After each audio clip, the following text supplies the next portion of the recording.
I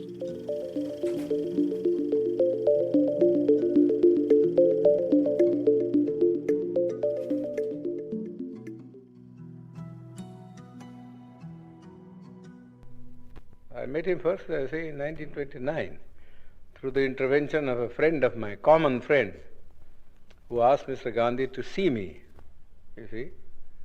And so Mr. Gandhi wrote to me saying that he would like to see me. So I went and saw him. That was just before going to the Round Table Conference. And then he came to the second Round Table Conference, didn't come for the first. And he was there for about 5-6 months. And there, of course, I met him also and faced him also, you see. Then,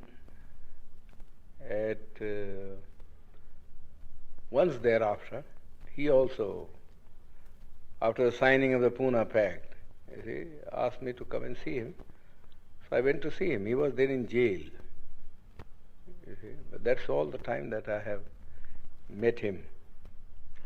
But I always say that as I met Mr. Gandhi in the capacity of an opponent, I have a feeling that I know him better than most other people because he had opened his real fangs to me, you see, and I could see the inside of the man. You see, while others who generally went there as devotees, you see, saw nothing of him except the external appearance which he had put up as a Mahatma, you see. But I saw him in his human capacity, the bare man in him. And so I say that I understand him better, you see, than most of the people who have associated themselves with him can say. So how would you sum up what you found in him? Well, I must say at the outset that I feel quite surprised, you see, at the interest which the outside world, Western world particularly, seems to be taking in Mr. Gandhi. I cannot understand that. You see. So far as India is concerned, he was, in my judgment, you see, an episode in the history of India, never an epoch maker. Gandhi has already vanished from the memory of the people in this country. His memory is kept up because the Congress party annually, you see, gives a holiday either on his birthday or some other day connected with some event in his life, and has a celebration every year going on for 7 days in a week. Naturally, people's memory is revived. But if these artificial respirations were not given, I think Gandhi would be long, long forgotten. You don't feel then that he fundamentally changed the aspect of Not at all. India? Not at all. In fact, he was all the time double dealing. He conducted 2 papers, one in English, the Harijan, you see, and before that, Young India. And in Gujarati, he conducted another paper, you see, which is called the Deen Bandhu or something like that. Now, if you read the 2 papers, you will see how Mr. Gandhi was deceiving the people. In the English paper, he posed himself as an opponent of the caste system and of untouchability, you see, and that he was a Democrat. But if you read his Gujarati magazine, you see, you will see him a more orthodox man. He has been supporting the caste system, the Varnashram Dharma, and all the orthodox dogmas, you see, which have kept India down, you see, all through ages.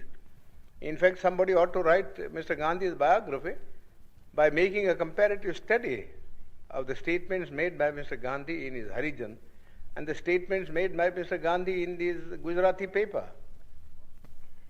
There are 7 volumes of it. You see? The people, the Western world only reads, you see, the English paper where Mr. Gandhi, in order to keep himself you see, in the esteem of the Western people who believe in democracy, was advocating democratic ideals, you see. But you got to see also what he actually taught to the people in his vernacular paper. Nobody seems to have made any reference. All the biographies that have been written of him, you see, are based upon his Harijan, you see, and the young India, but not upon the Gujarati writings of Mr. Gandhi. Then what were his real intentions with regard to the scheduled castes in the structure? Well, he only wanted, you see, there are two things about the scheduled caste. We want untouchability to be abolished, you see, but we also want, you see, that we must be given equal opportunities, you see, so that we may rise to the level of the other classes. Mere washing off of untouchability is of no consequence. We have been carrying on with untouchability for the last 2000 years. Nobody has bothered about it, you see. Nobody has bothered about it. Yes, there are some disabilities which are very harmful. For instance, people can't take water, and people can't have land, you see, to cultivate and earn their livelihood.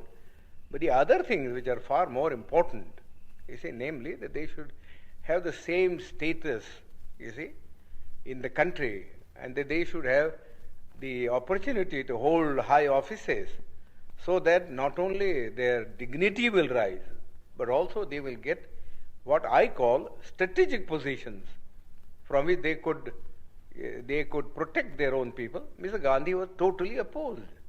Totally opposed. You see? He was content with things like temple entry. Temple entry, that was all the thing that he wanted to do. You see? You see? Which is nobody cares for Hindu temples now. The untouchables have become, you see, so conscious of the fact that temple going is of no consequence at all. You see? You live in the untouchable quarters, just the same, whether you went into the temple or whether you did not go into the temple. You see? People, just as for instance, people at one time would not allow the untouchables to travel by railways, you see, because of pollution, you see.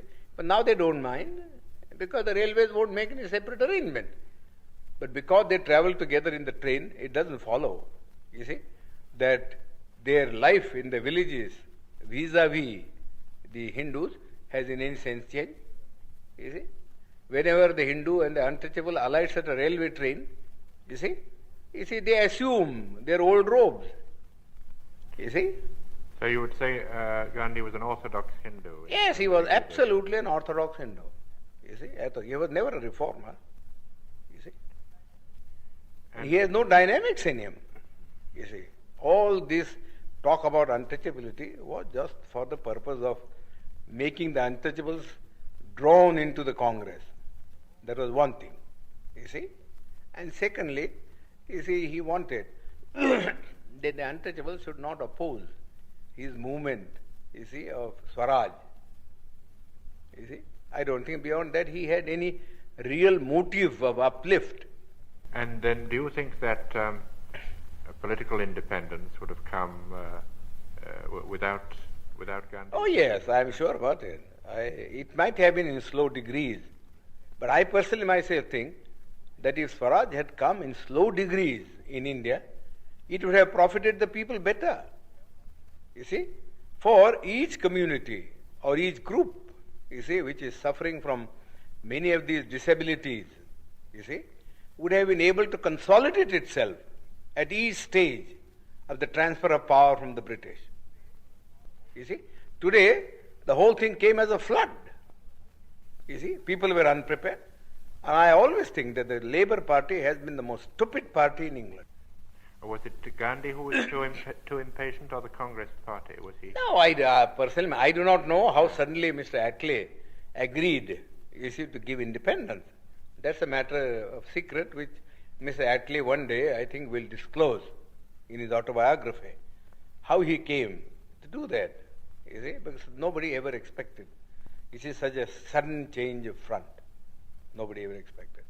But it seems to me, from the analysis that I make about it, there are two things which I think led, you see, to the Labour Party to take this decision. One is the national army that was raised by Subhash Chandra Bose. the British had been ruling this country in the firm belief that whatever may happen, you see, in this country, and whatever the politician may do, you see, they will never be able, you see, to change the loyalty of the soldier. That was the one prop on which they were carrying on their administration. Now that thing was completely dashed to pieces, you see, when they found that even the soldier was being seduced, you see, and to form a party or a battalion to blow off the British. Then I think the British came to the conclusion that if they were to rule India, the only basis on which they could rule was the maintenance of the British Army, going back to the year 1857, when the Indian soldier rebelled against the East India Company. And they found that it would never be possible for the British to supply India with enough European troops, you see, to keep their hold on it. You see, secondly, I myself think, I have no evidence, but I think the British soldier wanted the disbandment of the army immediately, so that they wanted to go to their civil jobs.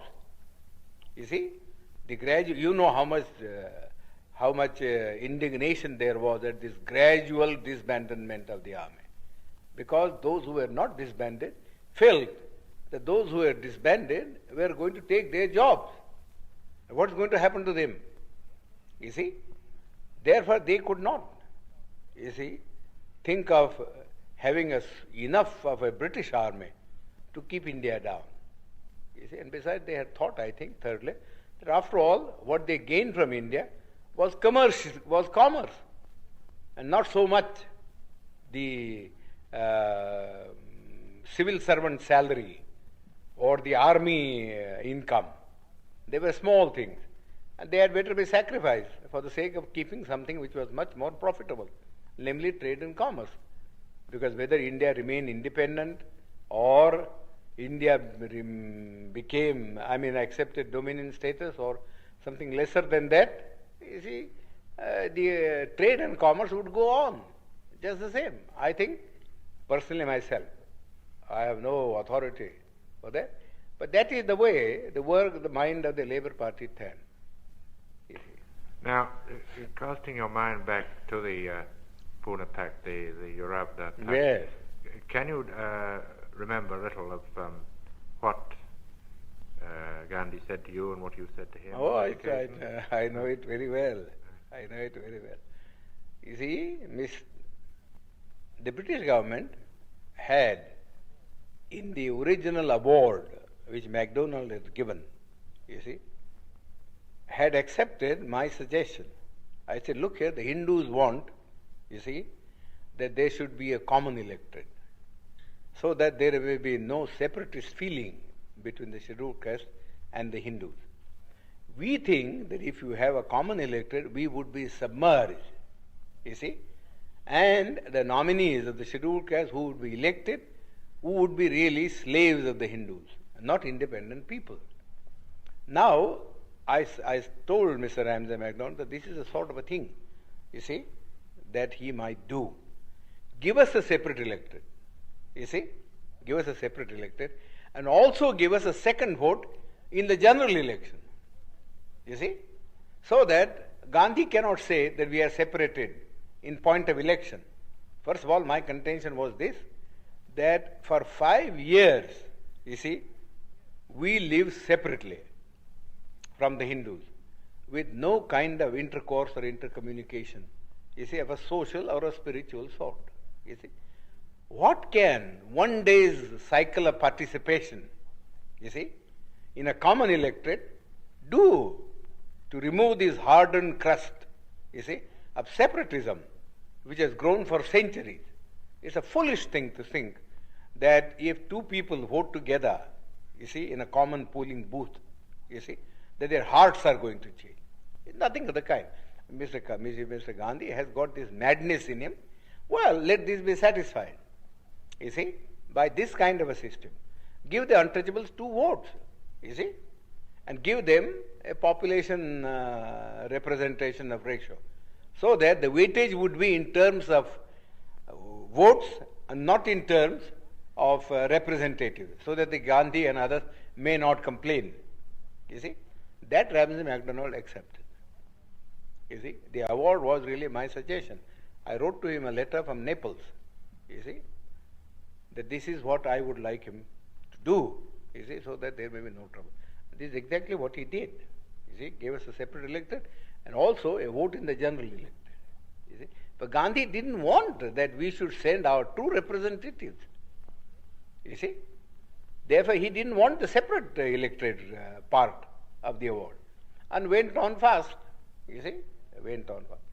Then they all came to me. They said, well, the British government said, if he agrees, you see, to abandon the award, then we have no objection. You see, but we can't abandon the award ourselves.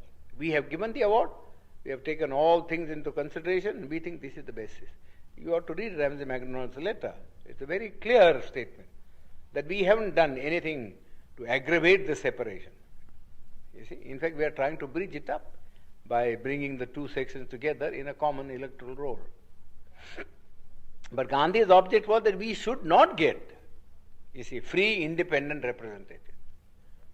Therefore, he, in the first place, he said, no representation ought to be given to us. That's how his stand in the Round Table Conference.